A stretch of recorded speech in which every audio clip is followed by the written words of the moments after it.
Okay, Louis. Actually, this is your first sit down with us, isn't it? I think so, yeah. Being a Brøndby player for now, more or less 6 months. Yeah.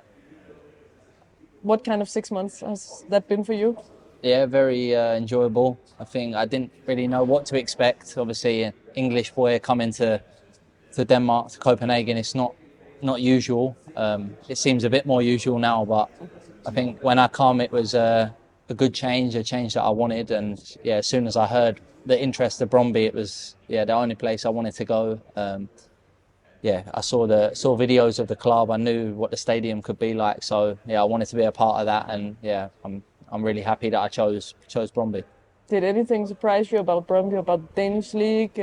Yeah, I think the league itself is very underrated. I think you see, okay, we should have won the last 2 games, but it just shows that even the teams at the bottom can beat the teams at the top, and I think that's good. You need a league like this, a competitive league. Even Copenhagen being, what are they, 5th now, and Sondius being 4th. I think that's good for the Danish league, that there's so many competitive teams. But yeah, the league shocked me definitely, and I think I knew the club was big, but I didn't realise how big Brøndby was. So yeah, that was a nice surprise, and yes, I'm glad to be a part of that. Yeah. How have you experienced the relationship with the fans? Seems like you're very popular with the fans. I think I've had so far so good. I think it's quite a good relationship I have with them. I think it helped my first game in the stadium. I scored, so that always helps, and we won the game. So Putting the expectations very high, but exactly, maybe need another one soon. I know I do. I need another one soon, but yeah, no, I started off quite well. And I said before, the Brøndby fans, they just want a player that works hard, fights, wants to win, wants to play for Brøndby. So I think as long as you show that, then they're always going to be behind you. You seem like a guy who, like, that was my impression, that you did really your homework about Brøndby. Like, what kind of club is this? What is the history of this club? Is that true? Yeah, I think I said before, first, I'm a football fan, first of all. So you ask anyone, I watch all different football. I know who plays where. I watch the MLS, Championship, Premier League, Serie A. So I know quite a bit of football. And yeah, when I heard about coming to Brøndby, I think I tried to learn as much as I could about Brøndby and the Danish league. I think you're silly if you go somewhere and you don't know anything about the club. And I'm one of them players that I want to come here and I want to buy into Brøndby straight away. I want to know about the fans. I want to know about the history and all the players that have played for them in the past. I think that's what I'm like. Yeah. What has been for you the best thing about joining Brøndby? Probably the match days playing in Brøndby Stadium. I think it's amazing. You go outside 2 hours before kick-off and behind the goal they're all there singing, flags, all in yellow. I think you don't get that in England. You get good atmospheres, but I think they sort of die after 10 minutes, 20 minutes, whereas in the stadium, I think 90 minutes, if there's not a protest, they're singing for 90 minutes straight. They're singing your name, they're singing, getting behind the team. So yeah, this is probably what surprised me of how good the fans are. Also, since day one for you, you have had a big role in the team. How has that been for you? Because you came obviously to Brøndby after being somewhere where you didn't want to be anymore. Yeah.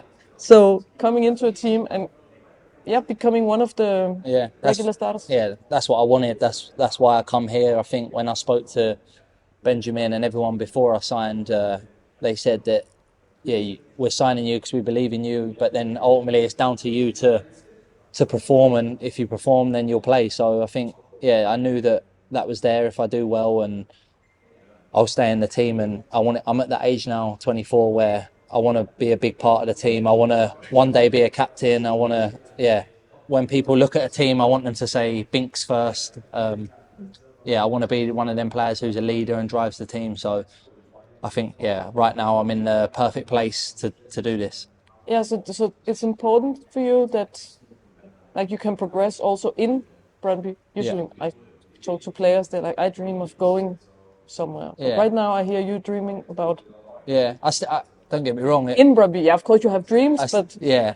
First of all... Yeah, I think if you'd have asked me 4 years ago when I was 20, I would probably be thinking 5 years ahead. Yeah. But I think right now I'm in Brøndby. I want to do as well as I can for Brøndby. I want to bring trophies to Brøndby, and then if you do everything like that, then everything else takes care of itself. And yeah, if I'm in Brøndby for the rest of my career, brilliant. If I then go, I don't know, to another league, Serie A, a top league, then yeah, brilliant as well. But first and foremost, I want to succeed here, and I want to write my name in the history of Brøndby. Okay, I like that. Yeah. I think it's a good way of.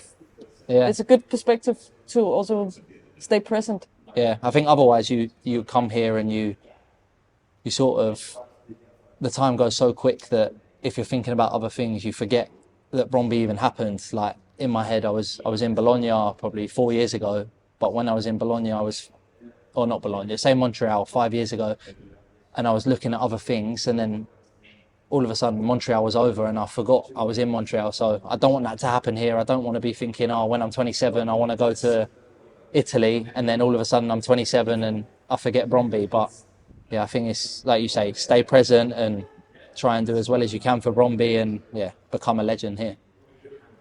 It's nice, Louis. I really like that. But when you came, you were the only British guy. Yeah. And then a week later, yeah, a lot changed. British invasion. Yeah. How did you experience the whole change? I knew the manager a little bit. He was my under 16s England manager, so I knew him. But yeah, back then he'd never had a first team job. I'd never played a first team game, so I knew that he would have changed a lot. I've obviously grown up a lot because it was however long, 8-9 years ago. So yeah, it was nice to work with him because it was new. It was a change. It was more normal English Welsh setup. But yeah, like you say, now we have Tated, him, Ben, Tiv I knew as well. So yeah, it's nice for me because I can relate with them. I can talk about things that I can't talk to others about because it's being from England. But yeah, now we have obviously Dennis as well, has played in England for a long time, so he's sort of Godfrey as well. Yeah, it's nice to have someone who you can talk about other things with and they can relate. Yeah. Did you know Dennis or Godfrey? No, I knew who they were, but I didn't know them personally. But yeah, they're two good signings, and yeah, they seem like two good lads as well. So yeah, it's good. Yeah. If you look on your career, as until now, what has shaped you, do you think? Probably my first move to Montreal. I think going abroad at 17, 18. Probably if I didn't do that, then maybe I would never have gone abroad. Because it's not normal for an English boy to go abroad. So I think if I didn't take that first step, then I would always be like, I want to stay in England. I want to be comfortable. But where I did it once, then when I had the chance to go to Italy, I was like, yeah, I'll go because I've done it before, so I'll do it again. And then when the chance was to come to Denmark, it was the same. I've done it before, so I'll do it again. So yeah, no, probably if I didn't make that first move, then the moves that followed after probably might not have happened. How have your friends and family, because they obviously also grew up with English football, and like this is the normal play in the Premier League and the Championship. Yeah. How have they experienced Brøndby?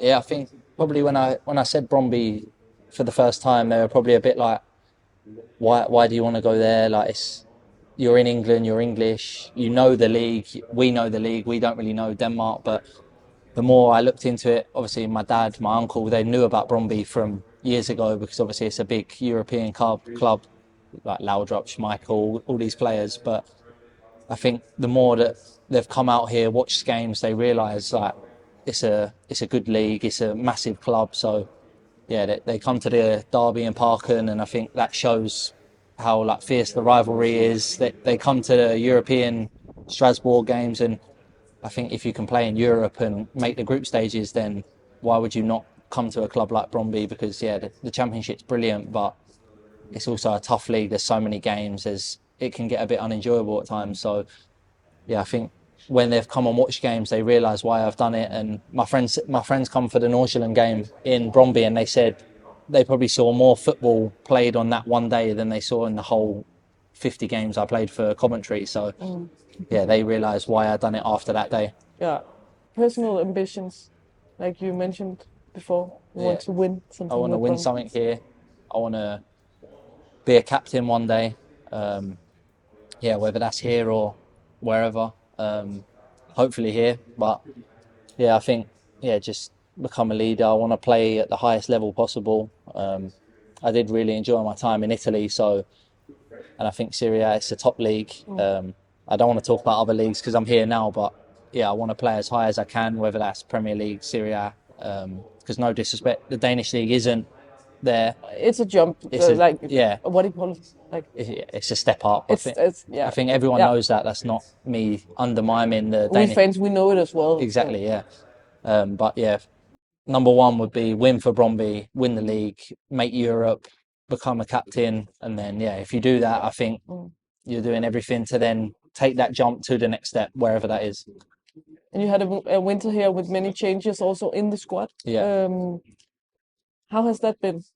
I think it's good. I think we probably needed some changes, some more competition. I think at the first half of the season, you probably saw the same. We didn't have a lot of options, maybe. So I think the signings that have come in will definitely challenge me and other players to. Yeah, you need to keep your shirt. So you don't want to. 1 week you don't want to play bad because you know there's another good player waiting to take your shirt. So yeah, the competition for places is brilliant now, and you can see the level in training has gone higher. And I think we brought in Bartosz and Usman, who are too young. Or Bartosz 26, Usman 25. They're both in maybe their prime. So yeah, they both want to succeed as much as anyone. So it's really good. So what are your expectations for this next part of the season? Because if we had won those two fucking last games, then we would be all the way up there. Now we have 9 points. But what do you think? I'm not worried because, like you say, when you go to the championship round, you're playing the best teams every week. So if we make the top 6, then we have to play AGF twice. AGF have to play Midtjylland, Copenhagen play. So anything can happen, and I think it's important to finish the next 4 games really strong, so you go into that as strong as possible. But the championship round is where it's like a final every week. So we can still win the league easily. You believe? Yeah.